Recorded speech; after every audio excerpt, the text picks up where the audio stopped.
నమస్కారాలు.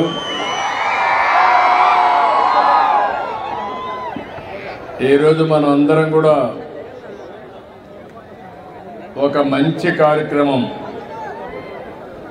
గణేష్ సేవా సమితి, అది కూడా డూండి గణేష్ సేవా సమితి అయితే ఒక బ్రహ్మాండమైన వినాయకుడిని వినూత్నంగా తయారు చేశారు. కమిటీ మెంబర్స్ 9 మంది ఉన్నారు. 9 మందిని పేరు పేరున మనస్ఫూర్తిగా అభినందిస్తున్నా. ఇక్కడికి వచ్చిన మీ అందరికి కూడా వినాయక చవితి శుభాకాంక్షలు. మనందరం వినాయక చవితి జరుపుకుంటాం. నాకు చిన్నప్పటి నుంచి కూడా వినాయక చవితి జరుపుకోవడం అలవాటే కాదు. నేను మీ మారిగానే చిన్నప్పుడు వినాయక చవితి అంటే ఒక పెద్ద పండుగగా, దానికి ఇప్పుడు ఏదైతే డూండి గణేష్ సేవా సమితి ఎట్లా నిర్వహిస్తున్నారో ఇదే పందాలో మేము కూడా నిర్వహించేవాళ్ళం అని చెప్పి మరొకసారి మీ అందరికీ విజ్ఞప్తి చేస్తున్నా. ఈరోజు మనందరం కూడా సుఖ సంతోషాలతో ఆనందంగా ఉండాలంటే మనం చేసే పనికి ఎలాంటి విఘ్నాలు ఉండకూడదు అనుకుంటే అవన్నీ తొలగించే శక్తి ఒకే ఒక వ్యక్తికి, ఒక శక్తికి, వినాయకుడికి మాత్రమే ఉన్నాయని చెప్పి మరొకసారి మీ అందరికీ విజ్ఞప్తి చేస్తున్నా.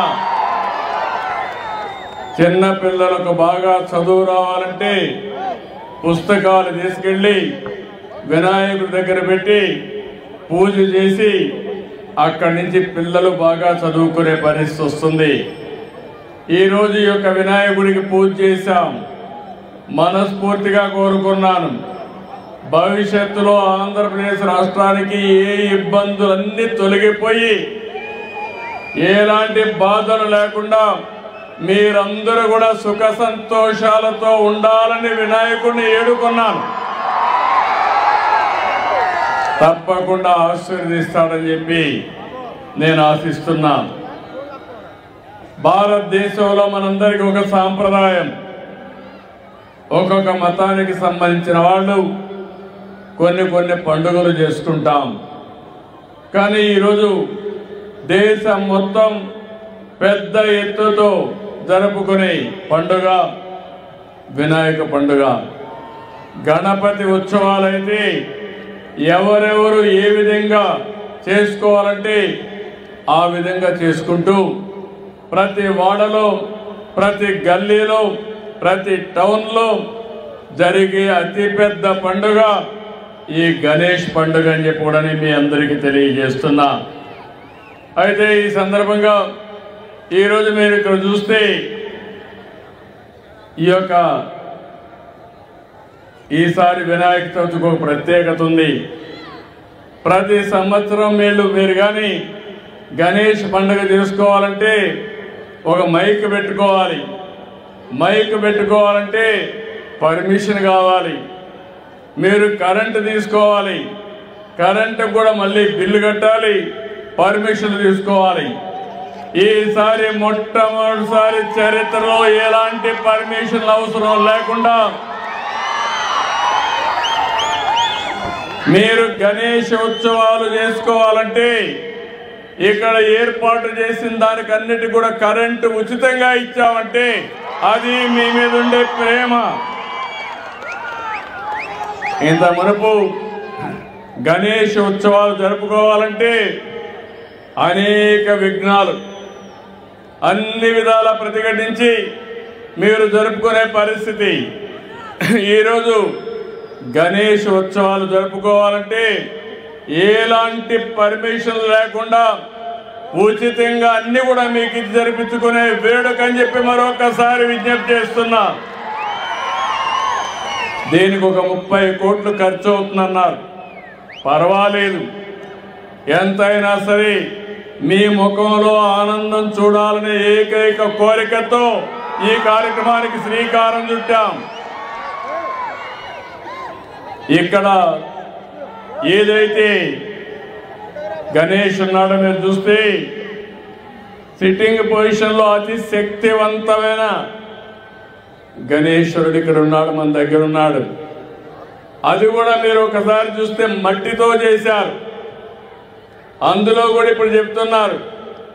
నేను దీని మీద చాలా ప్రయత్నాలు చేశాను. హైదరాబాద్ నగరంలో ఒకప్పుడు మీరు చూస్తే ప్రతి ఒక్క దిక్కడ గణేష్ ఉంటాడు. ఆ ప్రొవిషన్ వస్తే కూడా చాలా ఇబ్బందులు క్రియేట్ చేసేవాళ్ళు. నేను ఒకటే చెప్పాను, గణేష్ ఉత్సవాల్లో ఎలాంటి అపస్కృతి జరగకుండా పూర్తిగా లా అండ్ ఆర్డర్ కాపాడిన బాధ్యత ఆనాడు తెలుగుదేశం ప్రభుత్వాన్ని చెప్పి కూడా నేను మీకు తెలియజేస్తున్నా. ఇక్కడికి వచ్చినప్పుడు ఇక్కడ ఆర్గనైజ్ చేసే వాళ్ళందరినీ కూడా మనస్ఫూర్తిగా అభినందిస్తున్నాం. వివిధ ప్రాంతాల్లో ఏర్పాటు చేశారు. ఈసారి సితార గ్రౌండ్లో 72 అడుగులు, అది కూడా సిట్టింగ్ పొజిషన్లో. అందులో కూడా కలర్స్ ఏమీ లేవు. ఏలాంటి అన్ని కూడా నేచురల్గా మట్టి నార ఇవే తీసుకొచ్చి బ్రహ్మాండంగా ఏర్పాటు చేసి అందులో కూడా మైక్రో ఇరిగేషన్ పెట్టి డ్రిప్ ఇరిగేషన్ పెట్టి రేపు అన్నీ పూర్తయిన తర్వాత ఇక్కడే గణేష్ నిమజ్జనం కూడా ఇక్కడే చేస్తున్నారంటే ఇది ఒక ప్రత్యేకమైన ఆకర్షణ అని చెప్పి మీ అందరికీ తెలియజేస్తున్నాను. నేను ఇప్పుడే అడిగాను, ఇక్కడ మీరు తయారు చేసిన తర్వాత ఏ విధంగా చేస్తారంటే ఆ మట్టిని ఇక్కడే ప్రజలందరికీ పంచుతున్నారు. ఒక పవిత్రమైన మట్టిని మీరు తీసుకెళ్ళి మీ ఇంట్లో పూల తోటలు కానీ వ్యవసాయ పొలాల్లో కానీ భక్తి భావంతో చేసుకుంటే ఇప్పుడు వచ్చే దిగుబడి కంటే 4 రెట్లు ఎక్కువ వచ్చే అవకాశం ఉంటుంది. అది గణేశుడి యొక్క ఉపయోగం అని చెప్పి కూడా నేను మీకు తెలియజేస్తున్నా. ఇలాంటి మంచి సాంప్రదాయాలకు నాంది పలకాల్సిన అవసరం ఉంది. ఈరోజు భగవంతుడు మనకు ప్రకృతినిచ్చాడు, ఈరోజు అన్ని కూడా ఇచ్చాడు.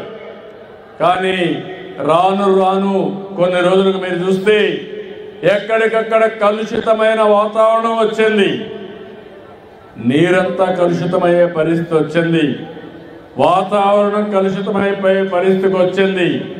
పరిసరాలన్నీ కలుషితమైనాయి. అందుకనే ఈ మధ్య కాలంలో మీరు చూస్తే ప్రతి నెల 3వ శనివారం స్వచ్ఛ ఆంధ్రప్రదేశ్ కార్యక్రమానికి శ్రీకారం చుట్టాం. స్వచ్ఛ ఆంధ్రప్రదేశ్ ద్వారా స్వచ్ఛాంధ్ర స్వర్ణాంధ్ర ధ్యేయంగా ఈ ప్రభుత్వం పనిచేస్తున్నామని చెప్పి నేను మీకు అందరికీ విజ్ఞప్తి చేస్తున్నాను. అందులో కూడా సర్క్యులర్ ఎకానమీ తీసుకొచ్చాం. వేస్ట్ ఎనర్జీ ఏ విధంగా పోవాలి, చెత్త నుంచి సంపద ఏ విధంగా సృష్టించాలి, కలుషితమైన నీళ్లు ఏ విధంగా మనం ఎప్పటికప్పుడు సాలిడ్ వేస్ట్ కానీ లిక్విడ్ వేస్ట్ కానీ ఈ 2 కూడా ఈ విధంగా ప్రాసెస్ చేసి వాతావరణాన్ని కాపాడుకోవాలో కాపాడుకుంటాం. అందుకే మీరందరూ చూశారు, నేనైతే నదులను కూడా మనం ఆరాధించాలి. నదులు కూడా ప్రకృతిలో భాగం. అందుకని గోదావరి పుష్కరాలు తొందరలో వస్తున్నాయి. మొన్ననే కృష్ణా పుష్కరాలు నిర్వహించుకున్నాం. నదుల్ని ఆరాధించడం మన సాంప్రదాయం. ఈ సంవత్సరం మీరు చూస్తే పోయిన సంవత్సరం చూశాను, ఈ సంవత్సరం చూశాను. వర్షాలు ఎక్కువగా పడ్డాయి. పోయిన సంవత్సరం నేను బాధపడ్డాను. ఈ రోజంతా తిరిగాను, ప్రొక్లైన్ పైన కూడా తిరిగి మిమ్మల్ని అందరినీ ఆదుకున్న విషయం బుడమేరు వరదని సమర్థవంతంగా ఎదుర్కొని మళ్ళీ పునరావాసం కల్పించిన పార్టీ. అలాంటి కార్యక్రమాలు కూడా చూసి మళ్ళీ శాశ్వతంగా బుడమేరు వదలకుండా చేయడం కోసం అన్ని చర్యలు తీసుకుంటున్నామని చెప్పడానికి మీ అందరికీ విజ్ఞప్తి చేస్తున్నా.